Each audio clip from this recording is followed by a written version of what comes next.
ককা ককা আপোনাৰ আৰু কাম বন নাই নেকি বাৰু? গধূলি হ'লহে, বিৰিডাল জ্বলাই ল'লেই যে। গধূলি বিৰিডাল জ্বলাই নলয় কৰিবি কি হয়? জানোৱেচোন, ধোঁৱাই মোৰ জীৱন আৰু। যি ভাবি আহিছিলো, কামটো নহ'ব চাগে তেতিয়া। কি ভাবি আহিছিলিনো হয়? বোলো ভাবিছিলো, কিতাপ পঢ়া আগে আগে ককাৰ ওচৰত সাধু এটাকে শুনি লওঁ, তাৰপিছত বোলো কিতাপখনো পঢ়ি ভাল লাগিব, সেই বুলি আহিছিলো। এতিয়া ইয়াত যিখনে চলি আছে বহুত টাইম লাগিব চাগে।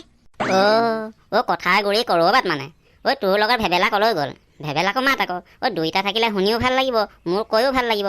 মোৰ শেষেই হ'ব এতিয়া। মাত ভেবেলাক সোনকালে মাত। আহিব সিও আহিব, আহিয়ে আছে চাগে, পাবহি এতিয়া। মোক আগত পঠিয়াইছে, সি বোলে পিছে পিছে আহিব, পাইহিহে লাগে। তুমি সোনকালে পা তেতিয়াহ'লে। হয় নেকি? মই আহি গলো। বাহ ভেবেলা, তোৰ নাম লৈছো, তই হাজিৰ। মা কচম, তোৰ আয়ুস বহুত আছে কিন্তু দেই। হয় নেকি? হয় ভেবেলা, হয়। ভেবেলাও আহিলিয়ে যেতিয়া, সাধুটো তেতিয়াহ'লে আৰম্ভ কৰিব পৰা যায় আৰু নে কি? পাৰি ককা, তেতিয়াহ'লে আৰম্ভ কৰি দিয়া আৰু। কিন্তু এটা কথা, সাধুটো কোৱাৰ পিছত মই কেইটামান প্ৰশ্ন সুধিম। সেই প্ৰশ্নকেইটাৰ উত্তৰ কিন্তু তহঁতে দিব লাগিব, ঠিক আছে নে? ঠিক আছে ককা। ঠিক আছে ককা, তুমি কৈ যোৱা আৰু সুধি যাবা, আমিও কৈ যাম নে কি ভেবেলা? তেতিয়াহ'লে শুন। সাধুটোৰ নাম হ'ল টেঙৰী কাউৰী। জেঠ মাহৰ কথা। এদিনা বৰ চোকা ৰ'দ দিছে। কলিবাই নামৰ কাউৰী এজনী মাকৰ ঘৰলৈ বুলি ওলাই গ'ল। তাই গিৰিয়েকৰ ঘৰৰ পৰা মাকৰ ঘৰলৈ এবেলাৰ বাট। বাটতে তাইৰ পিয়াহ লাগিল। তাই গছ এজোপাত পৰি ইফালে সিফালে চালে। মানুহ এঘৰৰ পিছ চোতালত এটা কলহ পৰি থকা দেখি তাই কলহটো ওচৰলৈ গ'ল। তাৰপিছত কি হ'ল ককা? ৰহ আকৌ, শুনি থাক। সাধুটো শেষেই হোৱা নাই। মাজতো এনেকে মাত দি দিলে মই কেনেকে ক'ম বাৰু কি হ'ল? হাউতকৈ গৈ তাই কলহৰ কাষ পালেগৈ। পাছে কলহটোৰ তলিতে অকণমানহে পানী আছিল। তাই কলহৰ কাণত দুটামান জাপ মাৰিলে আৰু তাই মনে মনে ভাবিলে, এতিয়া কি কৰা যায়? জানোচা কলহটো কাটি হৈয়ে পৰে। তাকে ভাবি তাই ইফালৰ পাৰ ইফালে কলহটো কাণত জপিয়াবলৈ ধৰিলে।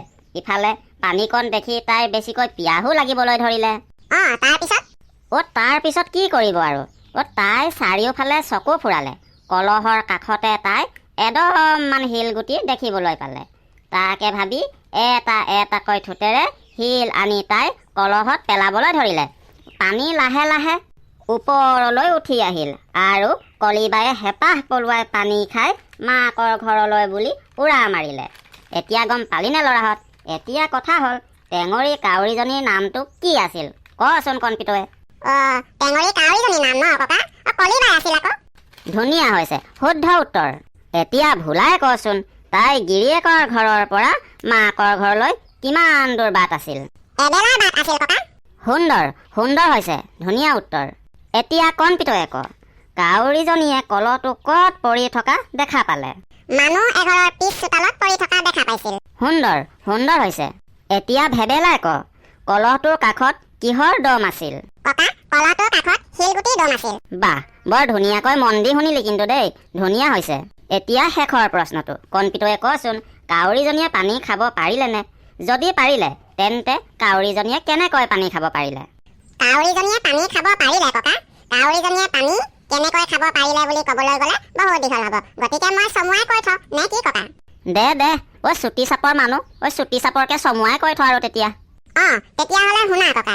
কাউৰীজনীয়ে অকণমান পানী থকা কলহটোত কাষতে থকা শিলগুটি দমৰ পৰা এটাকৈ ঠোঁটেৰে শিলগুটি কলহটোত ভৰাই পানী ওপৰলৈ উঠাই আনি তাই হেঁপাহ পলুৱাই পানী খাব পাৰিলে। হৈছেনে বাৰু ককা? হৈছে, বৰ ধুনীয়া উত্তৰ। বৰ সুন্দৰকৈ মোৰ সাধুটো শুনাৰ বাবে আৰু শুদ্ধকৈ প্ৰশ্নবোৰৰ উত্তৰ দিয়াৰ বাবে তহঁত দুয়োটালৈকে ধন্যবাদ জনালোঁ। হেল্ল' বন্ধুসকল, সাধুটো শুনি কেনে পালে বাৰু? সাধুটো হৈছে প্ৰথম শ্ৰেণীৰ দ্ৰুতপাঠ প্ৰথম ভাগৰ ইছপৰ সাধুৰ পৰা তুলি অনা। সাধুটো যদি ভাল লাগিল, লাইক এটা কৰি চেনেলটো ছাবস্ক্ৰাইব কৰি দিবলৈ নাপাহৰিব। Bye bye.